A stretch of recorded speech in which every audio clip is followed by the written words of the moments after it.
Unless you've been stuck in Impel Down for the last few years, then you probably noticed that One Piece has kind of exploded in popularity. And yes, part of that is that manga sales are up and interest on the internet is at an all-time high, but we even have big names publicly supporting the series now, like Dua Lipa, Zion Williamson, Jamie Lee Curtis, and many others. And not to mention, it's getting a live action with the budget of Game of Thrones that releases sometime later this year, and they've even released their own trading card game. But the question is, why is One Piece getting all this hype in the first place? And just how big is this thing going to get?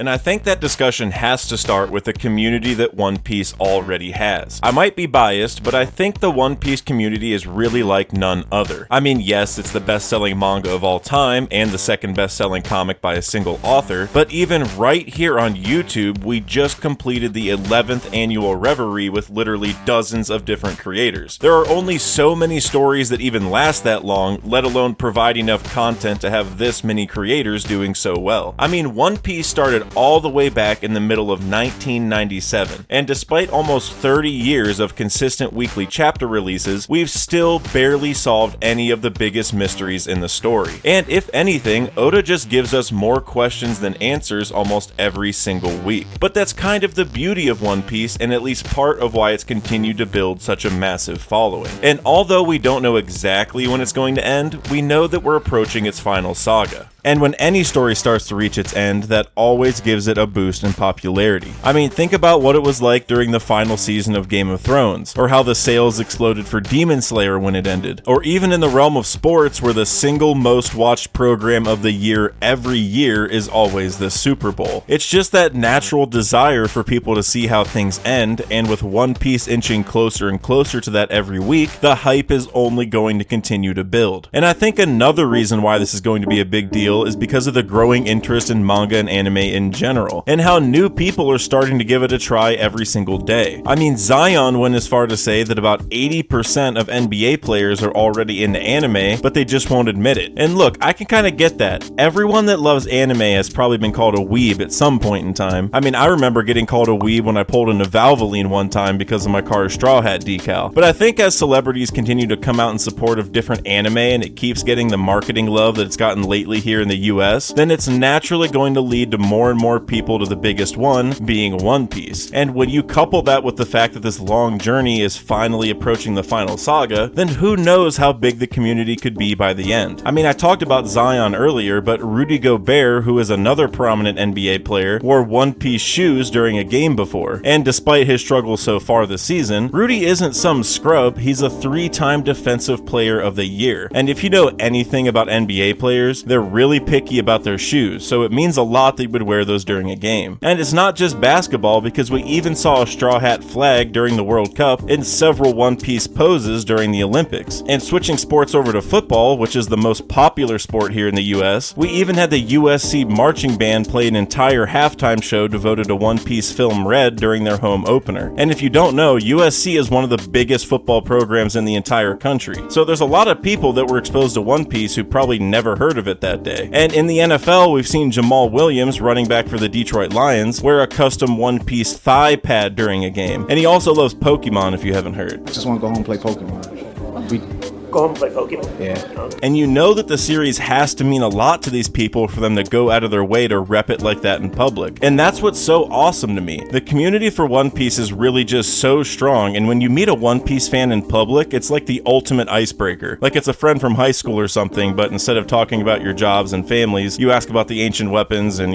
robots with nipple lights. But one of the most common barriers to getting new people into One Piece is the length. And with at least 1,071 chapters and 1,047 episodes adapted and counting, I can kind of understand why it feels daunting to people. But that's just another reason why all of this public support, either from athletes and celebrities or just us current One Piece fans, can go such a long way, as well as all the various ways that now exist to digest One Piece. And my favorite way is what's called One Pace. And in case you haven't heard of it, the amazing team at onepace.net has basically cut down all the filler and made the anime more true to the manga. And it actually cuts your entire watch time almost down by half, which is pretty crazy. So I definitely recommend that as a way to make the journey feel less daunting to new viewers. And not to mention, the dubbed version of the anime is finally in Wano after years and years of being hundreds of episodes behind, which to me is a sign in and of itself that they expect some serious growth in English-speaking countries sooner rather than later. But another way to watch One Piece is coming later this year, and that would be the live-action series on Netflix. Now, while we can all recognize that there have been some misses when it comes to live-action anime, and misses on Netflix in general, I can confidently say that if we were to ever have a good One Piece live-action series, then the team and the investments behind it would look like the ones that are behind this series. Everything from the showrunners, the casting, the set pieces, and just the general fact that it has a similar budget to Game of Thrones all tell me that they have their heads in the right place and that they're up to the challenge. I mean, Matt Owens, co-showrunner and executive producer of the show, is a huge fan of the series, and he even joined us on the Reverie just a few days ago, and it isn't the first time he's done that. And he gave us a little bit of info about the live action too, so I'll leave a link to the whole VOD on Randy Troy's channel down below, and a summary video of his comments from Desna's the Dwarf.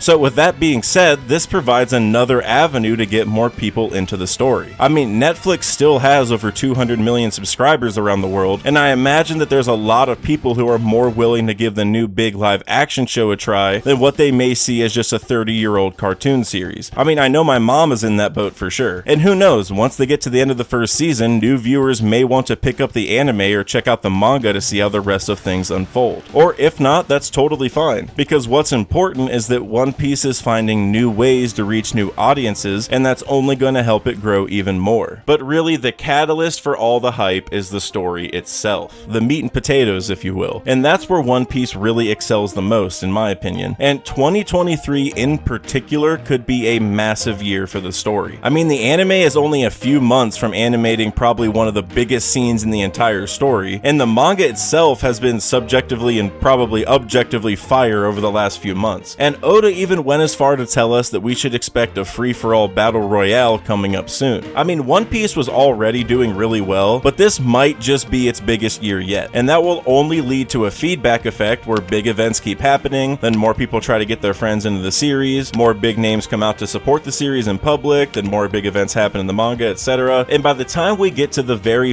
end, I think the community will be bigger than just about anyone expects. And while it may not be everyone's favorite series, it is a series that has something for everyone. Whether it's the lessons about found family, about freedom, or about anything in between, there are just so many lessons to learn from One Piece, and that's why it pulls so many people towards it. And that's what led celebrities like these to support the series in public, and probably why many of you clicked on this video today.